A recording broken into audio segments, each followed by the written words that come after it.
Este es un mensaje del pastor John MacArthur, traducido y predicado en español para el mundo de habla hispana. Abramos nuestras Biblias en el libro de Apocalipsis. Estamos comenzando con nuestro estudio en esta noche, examinando las grandes verdades de este libro maravilloso. Y como comencé mi estudio hace ya un tiempo atrás, recuerdo que estaba contemplando cómo podría introducir el libro, cómo presentarlo. Y pensé quizás en regresar y comenzar con algunas notas tomadas a partir del libro de Ezequiel, o quizás algunas notas tomadas del libro de Daniel, o quizás algo de enseñanza a partir del libro de Zacarías para prepararlos para este estudio, todos los cuales tocan de una u otra manera en este gran libro. Y pensé acerca de regresar y comenzar quizás en el discurso del Monte de los Olivos de nuestro Señor. Esto es su discusión de su propia segunda venida en Mateo 24 y 25 y también en el Evangelio de Lucas. Y después pensé quizás ver las epístolas de Pablo o las epístolas de Pedro, ya que hay muchos lugares en donde temas relacionados con la segunda venida de Jesucristo se presentan. Pero después de toda esa consideración, conforme comencé a leer el primer capítulo, simplemente lo leí, lo releí, medité en el capítulo, me di cuenta que el hecho de que yo inventara o quizás diseñara alguna introducción, aunque fuera una del Antiguo Testamento o una del Nuevo Testamento, de alguna manera sería entrar, por así decirlo, en territorio que Juan ya había reservado para su propia introducción. Y conforme comencé a leer y pensar acerca del principio de este libro, me pareció bastante obvio que los versículos 1 al 3 son de hecho la introducción inspirada por el Espíritu Santo a través de Juan a esta obra monumental. Y me di cuenta de que no necesito introducir este estudio porque Juan ya lo hizo. Y los primeros 3 versículos lo hacen de manera perfecta. Entonces vamos a verlos. Apocalipsis capítulo 1, versículos 1 al 3. La revelación de Jesucristo que Dios le dio para manifestar a sus siervos las cosas que deben suceder pronto, y la declaró enviándola por medio de su ángel a su siervo Juan, que ha dado testimonio de la palabra de Dios y del testimonio de Jesucristo y de todas las cosas que ha visto. Bienaventurado el que lee y los que oyen las palabras de esta profecía y guardan las cosas en ella escritas, porque el tiempo está cerca. Y después en el versículo 4, él realmente comienza a escribir cuando dice Juan a las 7 iglesias. Pero antes de que esa carta, la cual comienza en el versículo 4, encontramos esta maravillosa introducción en los primeros 3 versículos. Y conforme comencé a estudiar estos 3 versículos, me pareció evidente que todo lo que necesitamos para prepararnos para la experiencia inolvidable y que transformará nuestras vidas conforme entramos a Apocalipsis, se encuentra en estos 3 versículos en algún lugar. Y entonces lo que quiero que hagamos para ayudarnos conforme nos orientamos hacia este libro, y es muy importante, es muy esencial, es ver estos 3 versículos y ver los componentes de esa introducción que nos colocan con los grandes asuntos, nos acercan a los grandes asuntos y a los grandes temas de este libro.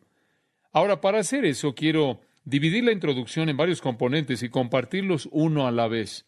Y conforme los vemos, ellos nos introducirán a este libro que es maravillosamente rico. En primer lugar, Juan en su introducción habla con respecto al libro de Apocalipsis acerca de su naturaleza esencial. Su naturaleza esencial. El versículo 1 dice, la revelación. Ahora tenemos que detenernos ahí. Sabían ustedes que yo haría eso, pero tenemos que hacer eso. La naturaleza de este libro es que es una revelación, es la revelación, es la clave para todo lo que sigue. Aquí hay verdades que han estado encubiertas y ahora son reveladas. Hay verdades en el libro de Apocalipsis que fueron llevadas prácticamente en la espalda, por así decirlo, de símbolos, llevadas en la espalda de figuras de dicción en el Antiguo Testamento. Hay verdades en el libro de Apocalipsis que fueron veladas en idioma profético en el Antiguo Testamento. Aunque no hay, y lo repito, aunque no hay citas directas del Antiguo Testamento en este libro entero, no hay citas directas en los 404 versículos, no hay menos de 275 referencias o algún tipo de afirmación que se relaciona o se conecta con verdad profética del Antiguo Testamento. Las relaciones no están en términos de citas, sino en términos de conexiones y referencias más bien que citas directas. Es un libro que está lleno con la revelación, el descubrimiento de aquello que solo fue sugerido inicialmente en el Antiguo Testamento. Además, es obvio para cualquier lector del libro de Apocalipsis que Juan debió haber tenido esto en su propia mente conforme escribió bajo la inspiración del Espíritu Santo la enseñanza de Jesús en el discurso del Monte de los Olivos de Mateo 24 y 25. Y conforme veremos al avanzar a lo largo del libro, hay muchos paralelos a la enseñanza de nuestro Señor en ese gran discurso, el cual está registrado en Mateo 24 y 25. Tanto ha sido revelado acerca del regreso de Cristo en el Antiguo Testamento y en el Nuevo Testamento a través de la enseñanza del Señor Jesús mismo. Entonces, es también verdad que Pablo tuvo mucho que decir acerca de la venida de Cristo, tanto en el rapto de la iglesia y después en el juicio que él traerá sobre los impíos. Y también es importante notar que Pedro tuvo mucho que decir acerca de la venida de Cristo en sus epístolas, conforme mira hacia adelante ese gran acontecimiento. También debe ser señalado que, inclusive en las epístolas de Juan, se espera el regreso de Cristo. Y también es verdad en la epístola de Santiago, que él le dice al creyente que sea paciente y soporte hasta la venida del Señor. Entonces, se ha dicho mucho acerca de esto. Y lo vuelvo a decir, algo de esto en figuras y algo de esto en símbolos y algo de esto en profecías veladas y en generalizaciones en literatura profética del Antiguo Testamento, algo de ello también muy específico y después de nuevo en el Nuevo Testamento. Pero aquí en Apocalipsis hay una explosión de detalle acerca del regreso de Jesucristo. Y entonces esta es la revelación, este es el descubrimiento. La palabra es apocalipsis, de la cual obtenemos la palabra apocalipsis, la cual significa literalmente quitar la cubierta, descubrir, quitar el velo, revelar. Esa palabra es usada 18 veces en el Nuevo Testamento, y cuando es usada de una persona, siempre indica que se vuelve visible. Cuando esa palabra es usada de una persona, significa que la persona se vuelve visible. Y entonces lo que tiene usted aquí es la verdad que se vuelve visible de manera clara. La palabra apocalipsis es usada en primer lugar o por primera vez en Lucas 2, y solo necesito mostrárselas para que puedan tener un sentido de cómo es usada, porque eso necesita estar en su mente conforme piensa acerca de esta palabra en relación al libro de Apocalipsis. En Lucas, capítulo 2, versículo 28, tenemos ahí a los padres del Señor trayéndolo al templo, el bebé Jesús, en donde es encontrado por un hombre llamado Simeón, y dice en Lucas 2, versículo 25, y aquí había en Jerusalén un hombre llamado Simeón, y este hombre justo y piadoso esperaba la consolación de Israel, y el Espíritu Santo estaba sobre él. Y él toma al bebé en el versículo 28 en sus brazos, y con el bebé Jesús en sus brazos, él bendijo a Dios y dijo, ahí en el versículo 28, ahora Señor, 29, despides a tu siervo en paz, conforme a tu palabra, porque han visto mis ojos tu salvación, la cual has preparado en presencia de todos los pueblos, luz para revelación a los gentiles y gloria de tu pueblo Israel. Ahí está la palabra apocalipsis, una luz de apocalipsis, un descubrimiento. Literalmente en este caso una persona hecha visible. Ahora el Mesías, el Cristo, el Salvador ha sido hecho visible. Y habla de una persona que es descubierta. En 1 de Pedro la palabra es traducida aparición. En 1 de Corintios 1:7 es traducida venida o llegada. En Romanos 8:19 manifestación. Entonces significa todo eso un descubrimiento, alguien hecho visible, el hecho de que una persona resplandece para que todas la vean, la aparición, la llegada, la manifestación, esa es su esencia. Ahora, hay verdad en la declaración de que toda la Escritura es revelación. Eso es verdad. Pero en un sentido muy especial, este libro es la revelación, observen, de Jesucristo. Revela a Jesucristo brillando, siendo descubierto. Aquí vemos la gloria refulgente de Cristo revelada. Ahora, muchas personas dan por sentado, y necesito comentar acerca de esto, que este libro esconde cosas. La gente lee este libro y está absolutamente confundida por él. La gente lo lee y asume que es algún tipo de adivinanza misteriosa, extraña, exótica, imposible de resolver, algún tipo de rompecabezas que el hombre nunca podría entender. Asumen que es vago, u oscuro, complejo, incomprensible y confuso. Pero este libro no es la cobertura, no es el encubrimiento. Este libro es la revelación. Y es importante señalar eso. No es la cobertura, sino que es la revelación, el descubrimiento. ¿Y qué es lo que revela? ¿Qué es lo que descubre? Bueno, muchas cosas, muchas cosas. Conforme vemos este libro, vamos a encontrar que revela advertencias a la iglesia acerca de sus pecados en los que cae con frecuencia. Revela instrucción a la iglesia acerca de la necesidad de santidad. Revela el poder asombroso y la fortaleza vencedora, gloriosa de Cristo y el cristiano sobre el pecado y Satanás. Revela el triunfo definitivo de los creyentes que son matados por la causa de Cristo. Revela la gloria de la adoración. Revela el fin de la historia humana. Revela el marco político final del mundo. Revela el triunfo del propósito salvador de Dios. Revela la carrera del anticristo y la batalla final del Armagedón y la alineación de las naciones del mundo. Revela la necesidad de pelear contra las fuerzas de la maldad de manera paciente. Revela las glorias del reino de Cristo en la tierra y en los nuevos cielos y en la nueva tierra. Revela el triunfo definitivo de los propósitos salvadores de Dios, sin importar lo que Satanás trata de hacer. Revela la victoria de Cristo sobre todos los poderes humanos y demoníacos. Revela el final de Satanás y el final del pecado.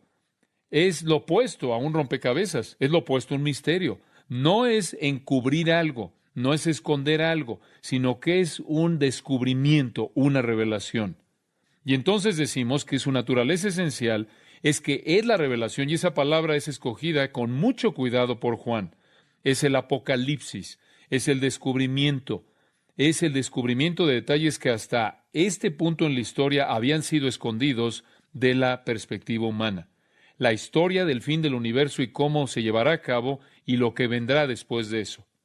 De hecho, la mejor manera de decirlo es que es una historia de primera página del futuro del mundo escrito por alguien que estuvo ahí.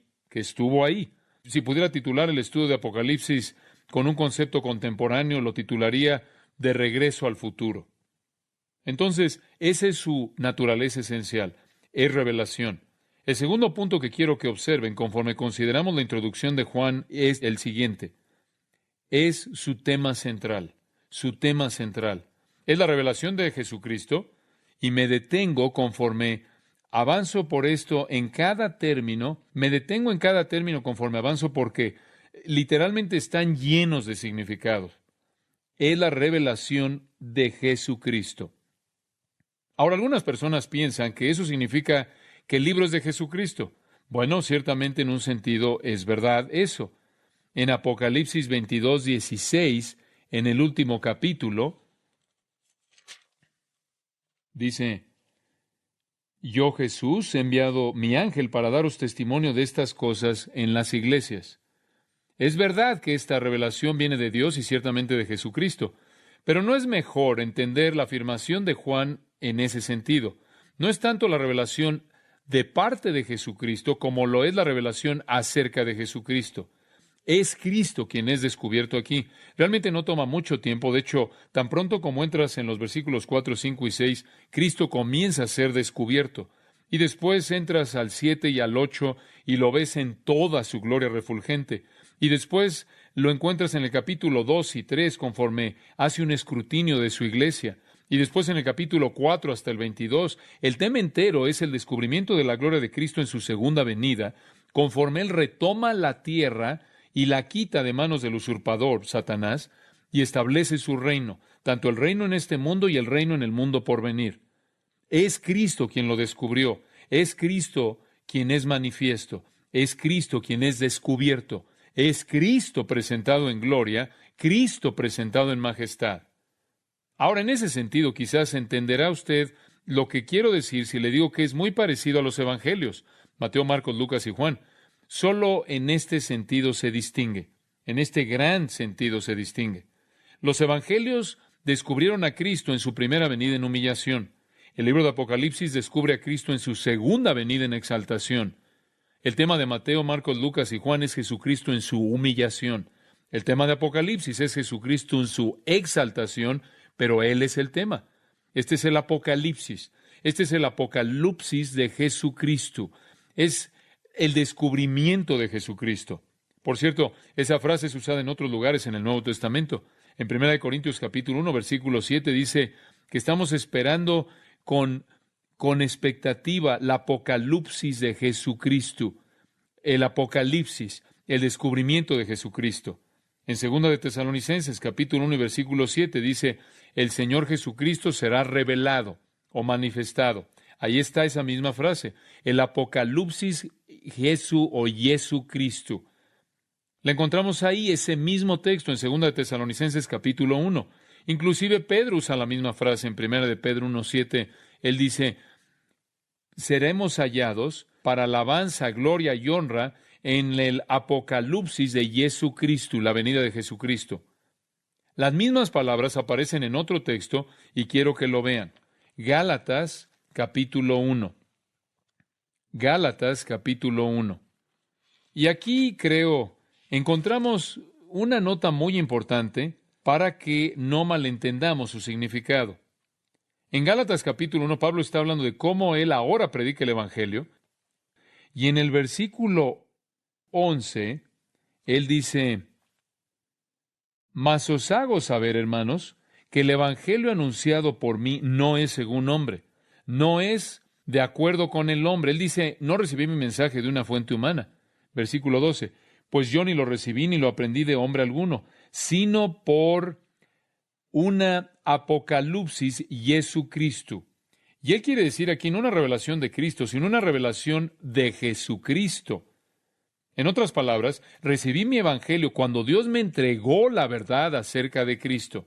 Para ver que eso es lo que él significa, solo necesitas leer un poco más adelante, versículo 13, cuando dice, porque ya habéis oído acerca de mi conducta en otro tiempo en el judaísmo, que perseguía sobremanera la iglesia de Dios y la asolaba. Y en el judaísmo aventajaba a muchos de mis contemporáneos en mi nación, siendo mucho más celoso de las tradiciones de mis padres. Pero cuando agradó a Dios, que me apartó desde el vientre de mi madre y me llamó por su gracia, revelar a su Hijo en mí, para que yo le predicase entre los gentiles, no consulté enseguida con carne y sangre, y demás. Él dice, yo recibí una revelación de Jesucristo, del Dios que me llamó a través de su gracia, y le agradó revelar a su Hijo. Entonces, cada uno de estos usos de esta misma frase, Apocalipsis Jesucristo, son coherentes con la idea de que esta es una revelación acerca de Jesucristo, no una revelación de parte de Jesucristo que el escritor tiene en mente. Ahora, de regreso al libro de Apocalipsis. Lo que él está diciendo aquí es que Jesucristo es el gran tema central de este libro, el cual cierra la Biblia. Uno de mis predicadores favoritos del libro de Apocalipsis es W. A. Criswell. Durante muchos años, el pastor honrado de la primera iglesia bautista de Dallas, Texas, en donde he predicado varias ocasiones, tuve ese privilegio y bendición, y al comentar acerca del libro de Apocalipsis, él dijo lo siguiente, y cito, la primera vez que nuestro Señor vino a este mundo, Él vino en el velo de nuestra carne. Su deidad fue cubierta con su humanidad. Su deidad fue escondida por su humanidad. Solo de vez en cuando su deidad brilló, como en el monte de la Transfiguración o como en las obras milagrosas. Pero en la mayor parte del tiempo, la gloria, la majestad, la deidad, la maravilla y el asombro del Hijo de Dios, la segunda persona de la Santa Trinidad, estuvieron veladas. Esos atributos fueron cubiertos en carne. Él nació en un establo. Él creció en pobreza. Él conoció lo que era tener hambre y tener sed. Él fue golpeado, Él fue azotado, Él fue lastimado. Él fue crucificado y resucitado como alguien que sufrió la burla de la tierra entera. La última vez en que este mundo vio a Jesús fue cuando lo vio colgando en vergüenza, miseria y angustia sobre la cruz.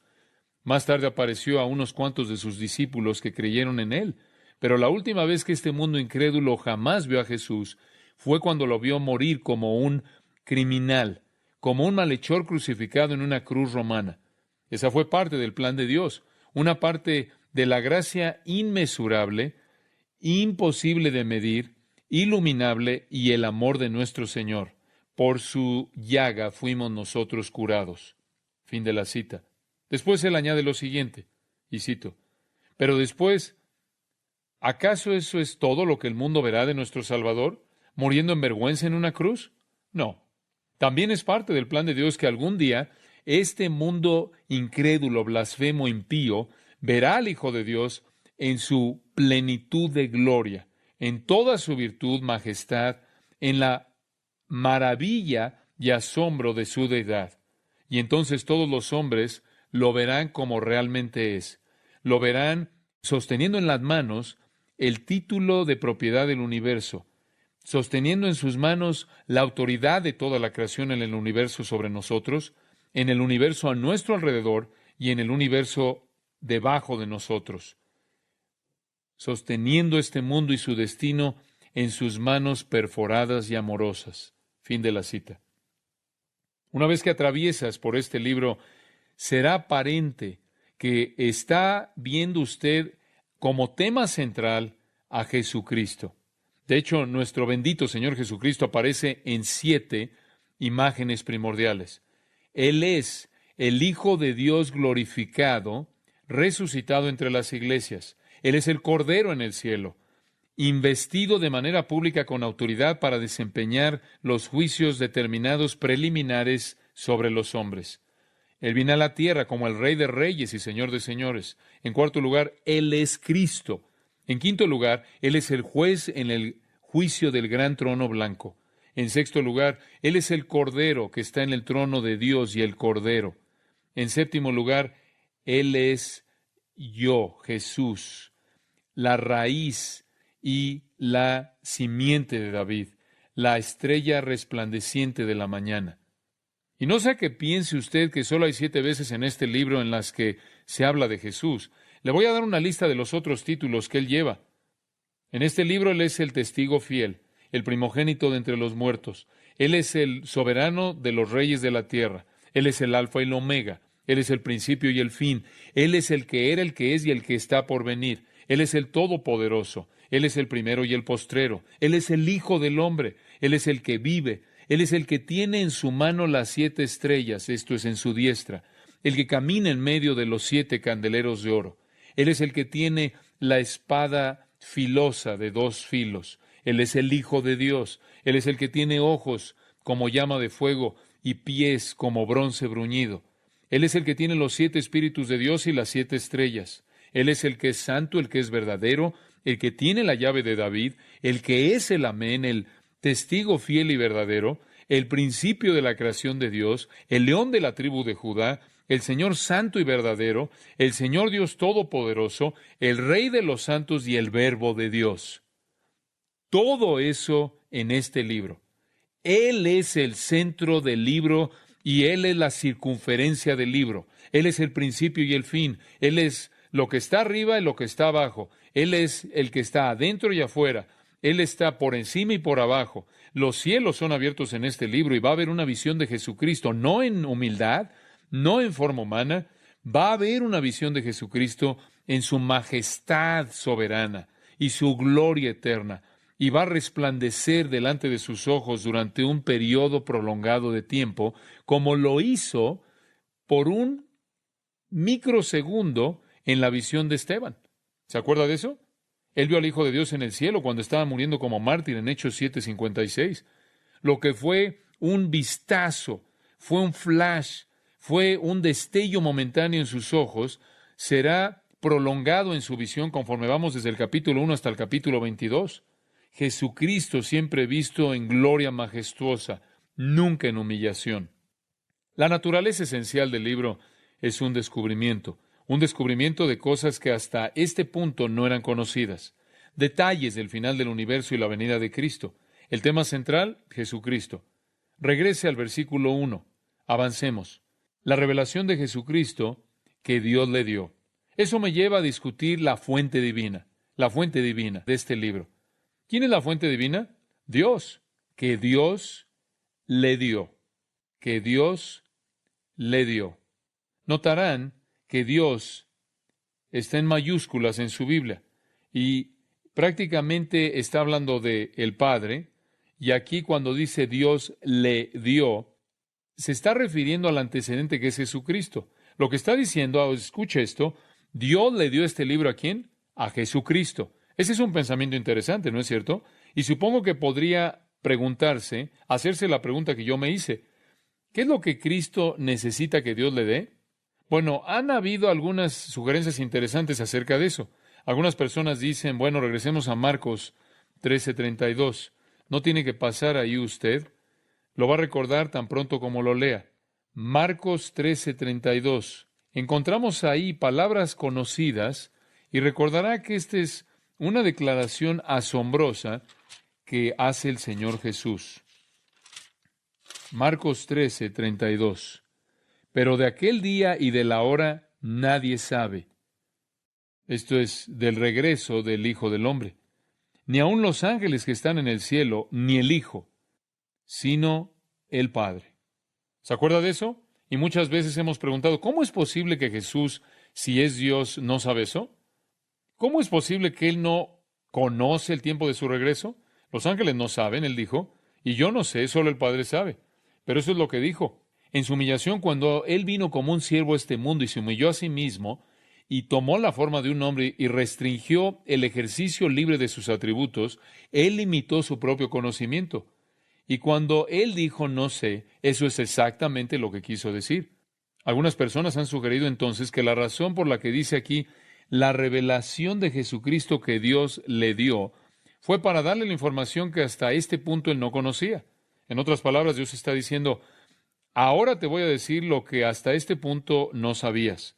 En tu condescensión autolimitada no conocías el día ni la hora, pero en este libro te voy a dar los detalles del fin. Esa es una observación interesante, pero los hechos son que este libro ni siquiera nos dice el día ni la hora exactos.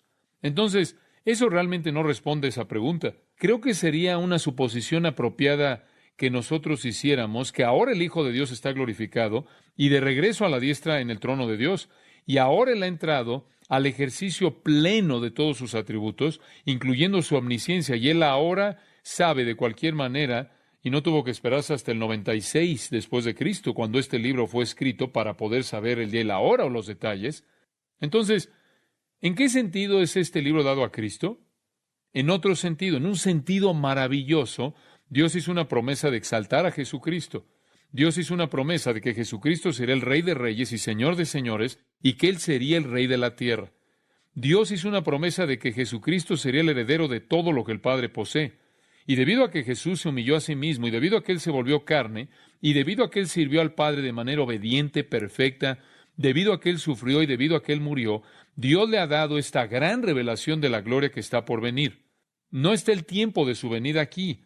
Eso no es lo que le está dando. Le está dando el descubrimiento completo de lo que sucederá en su glorificación cuando Él regrese.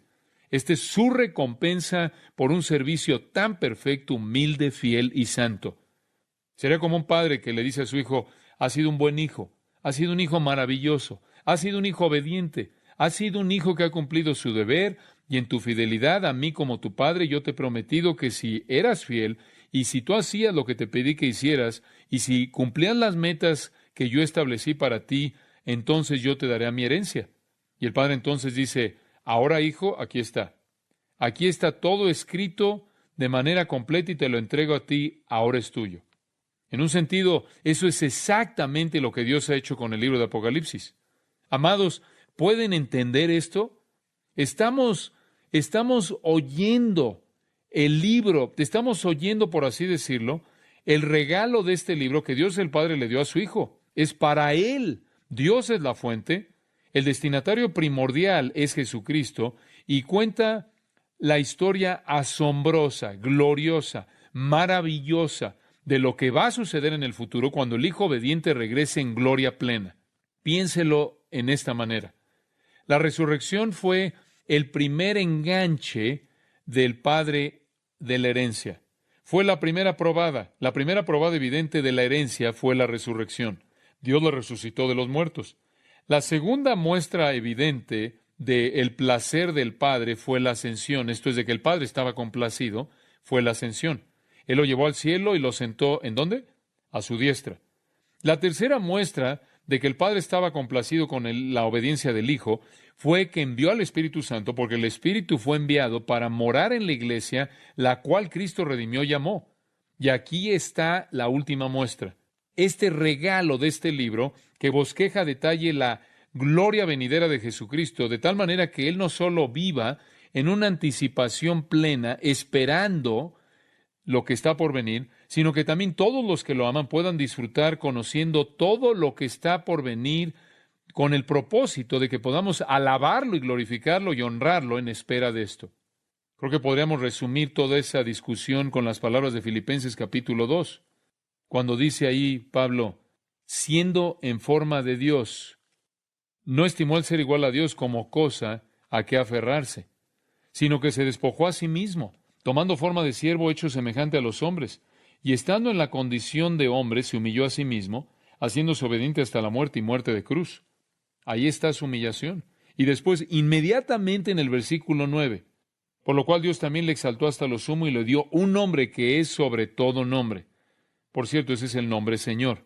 Para que en el nombre de Jesús se doble toda rodilla de los que están en los cielos y en la tierra y debajo de la tierra, y toda lengua confiese que Jesucristo es el Señor, para gloria de Dios Padre.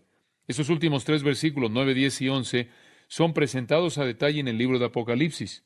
Tú fuiste fiel en tu humillación, y yo seré fiel en cumplir mi promesa en tu glorificación. La naturaleza esencial de este libro es la revelación, el descubrimiento. El tema central de este libro es el descubrimiento de Jesucristo. La fuente divina de este libro es Dios quien lo dio y quien lo dio a Cristo como un testimonio de la gloria futura que Él disfrutaría. Y realmente tenemos un gran privilegio, ¿no es cierto? Poder ver esto, y con frecuencia cuando un padre deja una herencia a su hijo y señala en el testamento y presenta todo y cómo va a ser de manera precisa dada a su hijo, es un documento sellado y es un documento al cual no se le permite a nadie ver. Nadie se le permite verlo. Está sellado y es colocado en un lugar seguro en el cual no se puede alterar. Qué maravilloso es, sin embargo, que este libro ha sido abierto para nosotros. De hecho, en el capítulo 6 vemos el título de propiedad de la herencia, que es abierto, es desenrollado, y 7 sellos son rotos, y todos son descubiertos para que nosotros lo entendemos. Ahora, esto nos lleva al siguiente punto en su introducción. Dios es el autor divino de esta revelación de Jesucristo, la cual es dada a Él. Pero ¿quiénes son sus destinatarios humanos? ¿Quiénes son sus destinatarios humanos? Por favor, observe la revelación de Jesucristo que Dios le dio para manifestar a sus siervos. Juan toma otro paso en comprender este libro. Es para manifestar a sus siervos. No es solo para que Cristo lo vea, lo entienda y lo espere, sino que Él...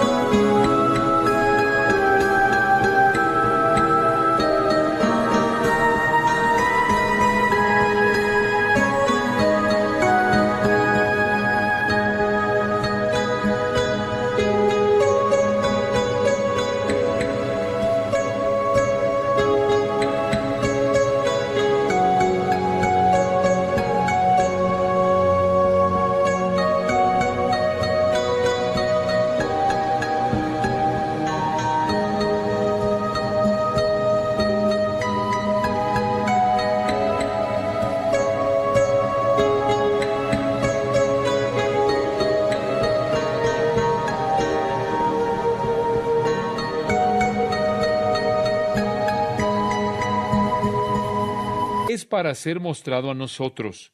No fue escrito para nosotros, Dios se lo dio a Él, y Él nos ha dado el derecho de verlo.